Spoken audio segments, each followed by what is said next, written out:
मोहम्मद की हल्का से ऐसे भैया इस लेवल पे करूँगा। अरे हो यार क्यों चिल्ला रहा है?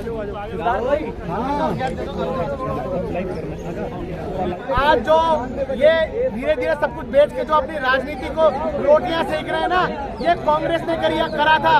मैं पूछना चाहता हूँ 1951 वो वक्त कैसा था आप कल्पना नहीं कर सकते। उस वक्त IIT IIM जैसी संस्था बना के इस देश के लिए रख दी थी। भाई वो क्यों रख दी थी? और उस सुनिए उस IIT IIM जैसी संस्था से उसके प्रोडक्ट आज देखिए भारतीय अमेरिका में जाके CEO बने हुए। सुनिए का कहना है कि राहुल गांधी और समझदारी एक साथ नहीं रह सकता। देखिए मैं कहना चाहता हूँ मगर ये वक्त राजनीति का नहीं है। ये वक्त अभी अगर है तो मणिपुर के आंसुओं को पूछने का है। मगर आज अमित शाह राजनीति करने जाते हैं, नरेंद्र मोदी जी राजनीति करने जाते हैं। एक छोटा सा राज्य आपसे समझ नहीं रहा। बताइए समझदारी नहीं है राहुल गांधी। आपको मैं पूछना चाहता हूँ, आपको लगता है संबित पात्रा पेज पर आप सभी का बहुत बहुत स्वागत है। मणिपुर में बीते 2 महीनों से लगातार हिंसा चल रही है। वहाँ की केंद्र सरकार कोई कार्रवाई नहीं कर रही है। 2 मिनट राज्य सरकार पूरे मामले पर कर रही है।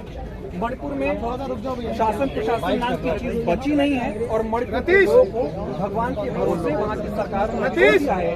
और देश के प्रधानमंत्री भी मणिपुर में जिस तरह से हालात है उसको लेकर मौन। बीते दिनों कांग्रेस नेता राहुल गांधी जी मणिपुर गए, मणिपुर के लोगों का दर्द बांटा। वहां पर जो राहत कैंप लगाए गए हैं वहां के लोगों से जाकर राहुल गांधी जी ने मुलाकात की।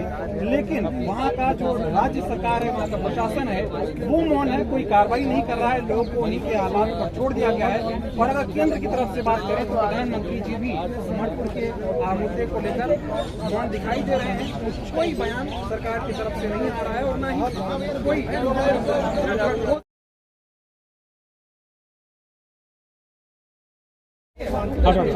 ये बैनर तो बैनर बचा है।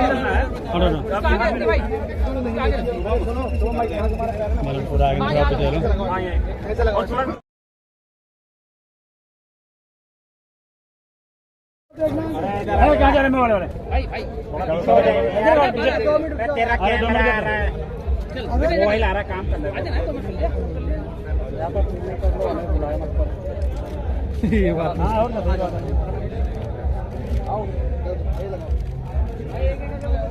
अरे पीछे से आ जाओ सारे साथी लगा दो भैया, पीछे से आ जाओ। सब त्याग करके प्रधानमंत्री नरेंद्र मोदी नैतिकता की बात कर रहे हैं। वो इस्तीफा देने के लिए शुरू किया था, उन्होंने बोला था कि इस्तीफा देने के, लेकिन जनता ने रोका ना। दिया क्या? उनके सामने से बयान है कि जनता ने रोका, घर के बाहर भीड़ इकट्ठा हो गई थी कि वो इस्तीफा ना दें। ये तो ठीक वैसी ही बात हो गई कि प्रधानमंत्री नरेंद्र मोदी ने कहा था कि हम 15-15 लाख रुपए देंगे। क्या जनता ने मना किया था देने के लिए? हम 2 करोड़ रोजगार देंगे, जनता ने मना किया था देने के लिए। हम 35 रुपए में डीजल पेट्रोल देंगे, जनता ने मना किया था देने के लिए। क्या बात कर रहे हैं आप मेरे तो हवाई चप्पल वालों को हेलीकॉप्टर को घुमाएंगे, जनता ने मना किया था। आप समझिए ये क्रोनोलॉजी है इनकी। और मैं कई बार कहता हूँ कि भारतीय जनता पार्टी का ये चरित्र है। खासकर जब मैं भारतीय जनता पार्टी कहता हूँ तो नरेंद्र मोदी के नेतृत्व वाली भारतीय जनता पार्टी 2002 से भारतीय जनता पार्टी नरेंद्र मोदी के नेतृत्व में जैसे जैसे आगे बढ़ी है, हर चुनाव के पहले एक ऐसी पटकथा लिखी गई है। कहीं किसान मरे हैं, कहीं नौजवान मरे हैं, कहीं कोई हमला हुआ है, कहीं कोई आगजनी हुई है, कहीं कोई दंगा हुआ है। और 2024 के चुनाव की ये पटकथा है में तई डांगा और कुक्की समुदाय के लोग जो आपस में लड़ रहे हैं, दोनों हाथों में तो बीजेपी में लड्डू है। लेकिन एक बात मैं बता देना चाहता हूँ कि मणिपुर की जनता, तमाम सर्वे हैं, तमाम रिपोर्टर्स ने पूछा है, उन्होंने कहा है कि इस बात का जवाब आपने जिस तरीके से मणिपुर को जलने पर मजबूर किया, जिस तरीके से मणिपुर को हिंसा की आग में झोंकने पर मजबूर किया, आपने कोई पहल नहीं की। इसका जवाब 2024 में मणिपुर की जनता आपको देगी। इस बात को आप याद रखिएगा। आप ये कहना चाह रहे हैं कि सत्ता पक्ष की वजह से सब कुछ हो रहा है, जबकि सत्ता पक्ष दिखाने की पूरी कोशिश है। मैं तो बहन इससे भी बड़ी बात कह रहा हूँ, प्रधानमंत्री नरेंद्र मोदी की वजह से सब कुछ हो रहा है।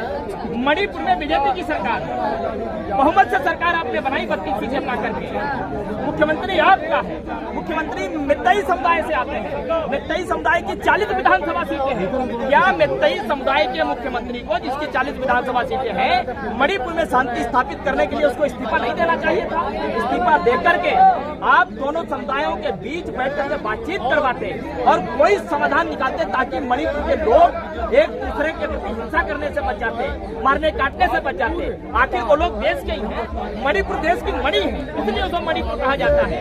देश की मणिपुर को मणि को आपने जलने के लिए मजबूर कर दिया, आपस में मरने कटने के लिए मजबूर कर दिया। आपने उनको बचाने के लिए कोई अपील नहीं की, शांति स्थापित करने के लिए कोई अपील नहीं की। और ये दोहरा रवैया ये देश देख रहा है। और इस दोहरे रवैये के बीच यदि कोई एक उम्मीद की किरण है, उसका नाम राहुल आप मोदी नैतिकता की बात कर रहे हैं, वो इस्तीफा देने के लिए शुरू किया था, उन्होंने बोला था कि इस्तीफा दे देंगे, लेकिन जनता ने रोका ना। दिया क्या? उनके सामने से बयान है कि जनता ने रोका, घर के बाहर भीड़ इकट्ठा हो गई थी कि वो इस्तीफा ना दें। ये तो ठीक वैसी ही बात हो गई कि प्रधानमंत्री नरेंद्र मोदी ने कहा था कि हम 15-15 लाख रुपए देंगे। क्या जनता ने मना किया था देने के लिए? हम 2 करोड़ रोजगार देंगे, जनता ने मना किया था देने के लिए। हम 35 रुपए में डीजल पेट्रोल देंगे, जनता ने मना किया था देने के लिए। क्या बात कर रहे हैं आप मेरे से हवाई चप्पल वालों को हेलीकॉप्टर को घुमाएंगे, जनता ने मना किया था। आप समझिए ये क्रोनोलॉजी है इनकी। और मैं कई बार कहता हूँ कि भारतीय जनता पार्टी का ये चरित्र है। खासकर जब मैं भारतीय जनता पार्टी कहता हूँ तो नरेंद्र मोदी के नेतृत्व वाली भारतीय जनता पार्टी 2002 से भारतीय जनता पार्टी नरेंद्र मोदी के नेतृत्व में जैसे जैसे आगे बढ़ी है, हर चुनाव के पहले एक ऐसी पटकथा लिखी गई है। कहीं किसान मरे हैं, कहीं नौजवान मरे हैं, कहीं कोई हमला हुआ है, कहीं कोई आगजनी हुई है, कहीं कोई दंगा हुआ है। और 2024 के चुनाव की ये पटकथा है। मित्तई, डांगा और कुक्की समुदाय के लोग जो आपस में लड़ रहे हैं, दोनों हाथों में तो बीजेपी का लड्डू है। लेकिन एक बात मैं बता देना चाहता हूँ कि मणिपुर की जनता, तमाम सर्वे हैं, तमाम रिपोर्टर्स ने पूछा है, उन्होंने कहा है कि इस बात का जवाब आपने जिस तरीके से मणिपुर को जलने पर मजबूर किया, जिस तरीके से मणिपुर को हिंसा की आग में झोंकने पर मजबूर किया, आपने कोई पहल नहीं की। इसका जवाब 2024 में मणिपुर की जनता आपको देगी। इस बात को आप याद रखिएगा। सर, कहीं ना कहीं आप ये कहना चाह रहे हैं कि सत्ता पक्ष की वजह से सब कुछ हो रहा है, जबकि सत्ता पक्ष दिखाने की पूरी कोशिश हो मैं रही तो बहन इससे भी बड़ी बात कह रहा हूँ। प्रधानमंत्री नरेंद्र मोदी की वजह से सब कुछ हो रहा है। मणिपुर में बीजेपी की सरकार, बहुमत से सरकार आपने बनाई 32 सीटें अपना करके। मुख्यमंत्री आपका है, मुख्यमंत्री मित्तई समुदाय से आते हैं। मित्तई समुदाय की 40 विधानसभा सीटें हैं। क्या मित्तई समुदाय के मुख्यमंत्री को, जिसकी 40 विधानसभा सीटें हैं, मणिपुर में शांति स्थापित करने के लिए उसको इस्तीफा नहीं देना चाहिए था?